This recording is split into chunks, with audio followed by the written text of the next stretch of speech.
Hello दोस्तों, आज हम लोग इस लेक्चर में पार्ट 41 जो अभ्यास प्रश्न कर रहे हैं वो इसके पहले वाले लेक्चर में यानी 40 में 1 से 7 तक के क्वेश्चन कर चुके हैं। इस लेक्चर में हम लोग क्वेश्चन नंबर 8 से लेकर के 11 तक करने वाले हैं।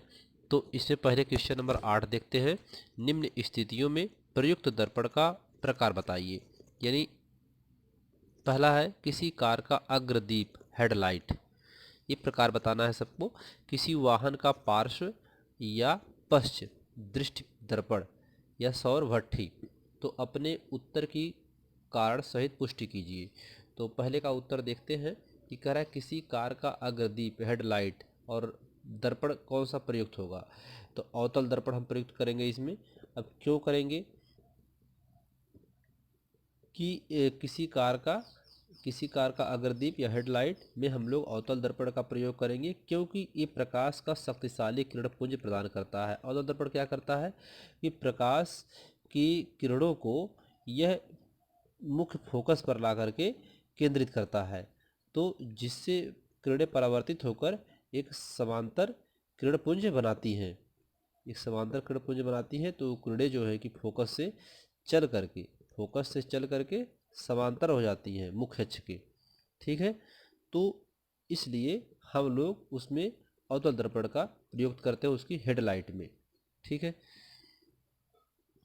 अब अगला है किसी वाहन का पार्श्व या पश्च दृष्टि दर्पण। तो उत्तल दर्पण है। अब इसमें उत्तल दर्पण का उपयोग करेंगे। अब उत्तल दर्पण का उपयोग क्यों करेंगे, क्योंकि ये वस्तु का सीधा व छोटा प्रतिबिंब बनाता है और पीछे के ट्रैफिक के विस्तृत क्षेत्र को दिखाई देता है। तो उत्तल दर्पण का क्या कार्य है, उत्तल दर्पण क्या करता है कि जो ड्राइवर के बगल में शीशे लगे रहते हैं दर्पण, वहाँ वह उत्तल दर्पण होता है। तो क्या करता है, वस्तु का सीधा व छोटा प्रतिबिंब बनाता है और जो पीछे के ट्रैफिक को विस्तृत क्षेत्र में दिखाई देता है। ये इसका जो दृष्टि क्षेत्र होता है काफ़ी बढ़ जाता है। क्यों बढ़ जाता है, क्योंकि उत्तल दर्पण बाहर की ओर वक्रित होता है। जब बाहर की ओर वक्रित होता है तो इसलिए इसका दृष्टि क्षेत्र क्या होता है, काफ़ी बढ़ जाता है। तो जिसकी वजह से ड्राइवर गाड़ी के पीछे बहुत बड़े हिस्से को देख पाता है। ठीक है, अगला है सौर भट्ठी। अवतल दर्पण का उपयोग करना इसमें। अवतल दर्पण का उपयोग क्योंकि यह सूर्य की किरणों को वस्तु पर फोकस करके उसे ताप प्रदान करता है। ठीक है, अवतल दर्पण यानी ये जो होता है यह दर्पण अनंत से होकर के आने वाली मुख्य अक्ष के समांतर प्रकाश किरणों को फोकस से होकर गुजारता है। ठीक है, अवतल दर्पण गुजारता है वहाँ से, तो जिससे फोकस के आसपास का तापमान इसका लगभग तापमान जो होता है 180 डिग्री से 200 डिग्री तक बढ़ जाता है। तो इसलिए हम लोग उसमें अवतल दर्पण का प्रयोग करते हैं। क्वेश्चन नंबर 9 देखते हैं। किसी उत्तल लेंस का आधा भाग काले कागज से ढक दिया गया है। अब कोई उत्तल लेंस है, उसके आधे भाग को कागज से ढक दिया जाता है। तो क्या यह लेंस किसी बिंब का पूरा प्रतिबिंब बना पाएगा। अगर हम उस उत्तल लेंस को आधा भाग ढक दे और उससे प्रकाश की किरणें उस वस्तु से आए, तो कह रहा है कि क्या वह जो वस्तु है उस वस्तु का वह लेंस पूरा प्रतिबिंब बना पाएगा। अपने उत्तर का प्रयोग द्वारा जांच कीजिए, अपने प्रेक्षणों की व्याख्या कीजिए। ठीक है, तो बहुत सिंपल सा है, बस समझने की बात है। तो पहले फिगर ही समझ लीजिए आप लोग। फिगर जो है यहाँ पर देखिए, यह एक उत्तल लेंस है। आधा भाग यह क्या किया गया है, इस पर काले कागज से ढक दिया गया है। ठीक है, तो क्या यह पूरा प्रतिबिंब बनाएगा। तो आंसर में हाँ, यह पूरा प्रतिबिंब बनाएगा।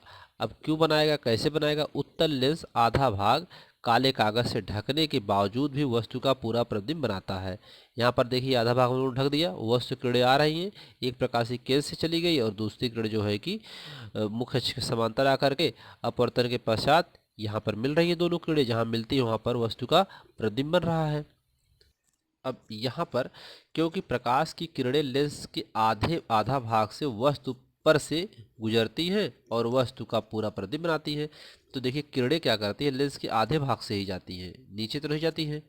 यहाँ पर किरणें क्या कर रही हैं, ऊपर से ही जा रही हैं, तो इसलिए इसका पूरा प्रतिबिंब बन जाता है। नीचे वाला भाग हम लोग इसको काले कागज से ढक देते हैं, तो इससे कोई फर्क नहीं पड़ता है, क्योंकि किरणें एक तो मुख्य अक्ष के समांतर अक्ष से ऊपर है दोनों, और यह नीचे यहाँ पर काला कागज लगाया गया है, तो किरणें ऐसे जा करके यहाँ पर अपना फोकस बना लेती हैं। तो ये यहाँ पर इसमें जांच इसकी करनी है, अपने उत्तर की जांच करनी है। तो जांच में आप लिख सकते हैं कि जब हम एक काले कागज से आधा भाग ढका हुआ उत्तल लेंस को किसी स्टैंड के सहारे रखते हैं, तो इसमें मान लीजिए हम किसी स्टैंड सहारे इसको रख देते हैं, कहीं पर इस उत्तल लेंस को रखते हैं, और लेंस के एक तरफ यहाँ पर मान लीजिए कोई कहीं से जलती हुई मोमबत्ती लगा देते हैं, यहाँ से एक तरफ जलती हुई मोमबत्ती लगा देते हैं, तब दूसरी तरफ एक सफ़ेद पर्दा लगा देते हैं। तो मान लीजिए हम यहाँ पर एक सफ़ेद पर्दा लगा देते हैं, यहाँ पे यहाँ एक सफ़ेद पर्दा लगा देते हैं, ठीक है। ये सफ़ेद पर्दा मान लीजिए इधर लगा देते हैं, तो हमें अवलोकन में यह मिलेगा कि पर्दे पर मोमबत्ती का पूरा प्रतिबिंब बना हुआ जो वास्तविक एवं उल्टा होगा, ठीक है। ये प्रैक्टिकल हम कर सकते हैं कैसे, कि इस लेंस को किसी स्टैंड पर रख करके, ठीक है, अब इसके आधे भाग को ढक देंगे, फिर इसके यहाँ पर कोई मोमबत्ती जलाएंगे। जब मोमबत्ती जलाएंगे तो इसके हम पर्दे के दूसरी तरफ यहाँ पर एक सफ़ेद पर्दा लगा देंगे, ठीक है। पीछे उसके क्या करेंगे, सफ़ेद पर्दा लगा देंगे। सफ़ेद पर्दा लगाने से आप देखेंगे कि वो जो मोमबत्ती है उसका प्रतिबिंब उसी के पास में सफ़ेद पर्दे पर सटा हुआ बना हुआ दिखाई देगा, वास्तविक और उल्टा बना हुआ दिखाई देगा। तो ये प्रैक्टिकल आप घर पे कर सकते हैं। इसको एक बार फिर समझिए, इसको कैसे कर सकते हैं आप। अपने उत्तर की जांच हम कैसे करेंगे कि यह जो है कि पूरा प्रतिबिंब बनाएगा, अगर उसको काला कर देते हैं आधा, तो उत्तर की जांच करने के लिए हमें क्या करना पड़ेगा कि काले कागज से आधा भाग इसका, काले कागज लेकर के इसका आधा भाग लेंस का ढक देंगे और उत्तल लेंस को किसी स्टैंड के सहारे रखेंगे, ठीक है। उसको वही बीच रख देंगे। उसके कुछ दूरी पर हम लोग एक जलती हुई मोमबत्ती लाएंगे और उसकी दूसरी तरफ एक सफ़ेद पर्दा लगा देंगे, ठीक है। तो फिर हम देखेंगे उस मोमबत्ती का उस सफ़ेद पर्दे के पास उस वस्तु मोमबत्ती यहाँ पर हमें उस सफ़ेद पर्दे पर उल्टी जलती हुई दिखाई देगी, ठीक है, उल्टी जलती हुई दिखाई देगी, जो पर्दे पर हमें उस मोमबत्ती का पूरा प्रतिबिंब दिखाई देगा, ठीक है। और कैसा प्रतिबिंब दिखाई देगा, वास्तविक एवं उल्टा दिखाई देगा, ठीक है। तो आइए अगला क्वेश्चन देखते हैं। उम्मीद कर रहे हैं कि क्वेश्चन आपको पूरी तरीके से समझ में आ गया होगा। 5 सेंटीमीटर लंबा कोई बिंब 10 सेंटीमीटर फोकस दूरी के किसी अभिसारी लेंस से 25 सेंटीमीटर दूरी पर रखा जाता है। प्रकाश किरण आरे खींचकर बनने वाले प्रतिबिंब की स्थिति, साइज तथा प्रकृति ज्ञात कीजिए। बहुत अच्छा क्वेश्चन है। यहाँ पर सबसे पहले लंबाई दिया हुआ है वस्तु की 5 सेंटीमीटर और वस्तु की दूरी दिया हुआ है उस प्रकाशीय केंद्र से अर्थात लेंस से 25 सेंटीमीटर माइनस में होगा, और फोकस दूरी यह बराबर 10 सेंटीमीटर, ये सब दिया हुआ है यहाँ पे। अब यहाँ पर देखिए ये लेंस है, इस लेंस से यहाँ पर फोकस दूरी दिया हुआ है, वस्तु की दूरी दिया हुआ है, तो यहाँ पर अगर 10 है तो ये भी 10 होगा, ठीक है। और इसमें किरण आरेख बनाना था, तो किरण आरेख तो हम लोग यहाँ बना लिए। वस्तु की लंबाई कितना है, वस्तु की लंबाई 5 सेंटीमीटर है, ठीक है। तो ये तो किरण आरेख बन गया। हमें अब इसका मान निकालना है यहाँ से, तो यहाँ से हम लोग वी निकालेंगे। वी फाइंड करेंगे तो फार्मूला में 1/v इज इक्वल टू 1/, क्या हो जाएगा, एफ, और प्लस 1/u, ठीक है।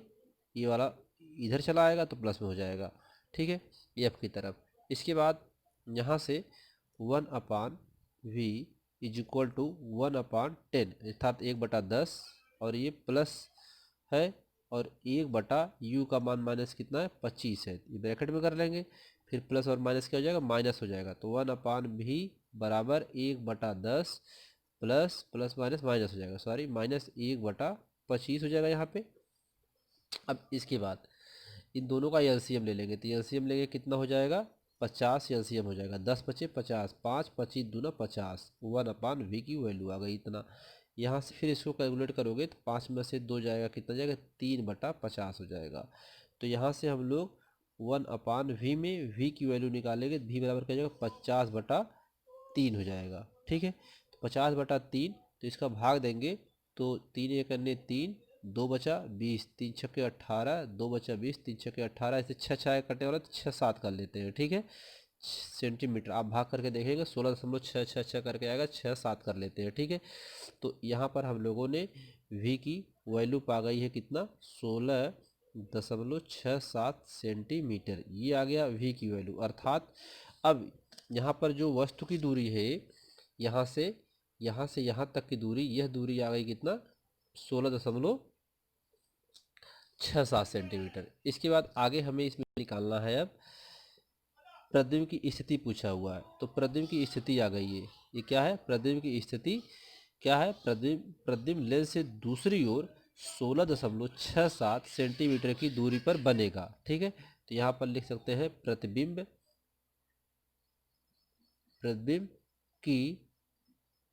लेंस से दूसरी ओर 16.67 सेंटीमीटर की दूरी पर बनेगा। ठीक है, इतना दूरी पर बनेगा ये। ठीक है, अब हमें निकालना है आगे प्रतिबिंब की साइज। तो इसके लिए आवर्धन निकालेंगे। तो प्रतिबिंब की साइज के लिए मतलब यच निकालना होगा हमें। तो आवर्धन बराबर क्या होता है, तो जब यच निकालना है प्रतिबिंब की साइज अर्थात प्रतिबिंब कितना लंबा है या बड़ा है या छोटा है कितना है, तो उसके लिए हम लोग आवर्धन का सूत्र लगाएंगे, क्योंकि आवर्धन में ही एच और एच डैश ये वस्तु होता है, प्रतिबिंब होता है, तो उसका सूत्र लगाना पड़ेगा आवर्धन का। तो यम बराबर हो जाएगा एच डैश बटा एच। ठीक है, अब एच डैश क्या है, वस्तु की लंबाई है, और एच अर्थात ये क्या हुआ, वस्तु की दूरी हुई प्रतिबिंब से, और ये वस्तु की दूरी हुई प्रतिबिंब की लेंस से प्रतिबिंब की दूरी, और ये क्या वस्तु की दूरी है, और एच डैश क्या है, लंबाई है किसकी, प्रतिबिंब की, और ये वस्तु की लंबाई है। ठीक है, तो अब यहाँ से सूत्र में वैल्यू पुट करते हैं। तो एच डैश जो है, एच डैश बटा 5, एच का मान कितना दिया है क्वेश्चन में, 5 दिया है, बराबर वी का मान अभी 50/3, और इसका मान है -25 दिया हुआ है। ठीक है, -25 दिया हुआ है, तो एच डैश बटा 5 बराबर ये 3 नहीं 2 सालों करके हम लोग कितना लाए थे, 2 यहाँ सॉरी 3 ही है, 3 ही है। ठीक है, 3 है, तो यहाँ से हम लोग इसको लिख सकते हैं 50/3 गुणे -25। ठीक है, तो 25 दूना 50। ठीक है, तो यहाँ से एच डैश बटा 5 बराबर कितना आ गया, 2/-3 आ गया, क्रॉस मल्टीप्लाई इसका यहाँ कर देंगे, तो -3 एच डैश बराबर 5 दूनी 10 हो जाएगा। तो एच डैश बराबर कितना आ जाएगा, -10/3 आ जाएगा, या इसका इसमें हम भाग करेंगे तो कितना आ जाएगा, 3.33 सेंटीमीटर आ जाएगा।